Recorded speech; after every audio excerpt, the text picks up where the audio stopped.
Phía chắc bồ thảក្នុងទឹកមានត្រីតែនៅគ្នាធ្លាប់ឆ្ងល់អត់ថាតើនៅលើលោកនេះត្រីប្រភេទណាដែលហែទឹកលឿនជាងគេបំផុត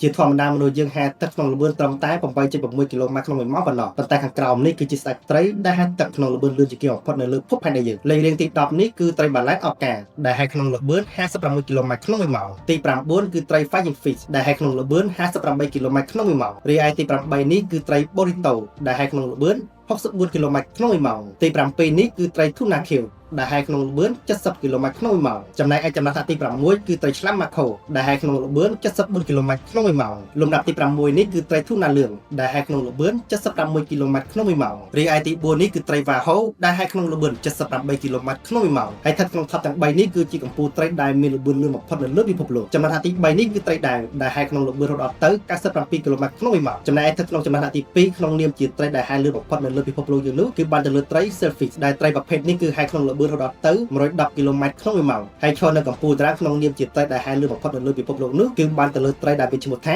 Marlin ខ្មៅត្រីនេះបានបំបែកអត្រាខ្លាចជាសត្វនៅក្នុងទឹកដែលមានល្បឿនលឿនបំផុតនៅលើភពផែនដីយើងនេះដោយត្រីប្រភេទនេះគឺអាចហែលទឹកក្នុងល្បឿនរហូតដល់ទៅ 132 គីឡូម៉ែត្រក្នុង1ម៉ោង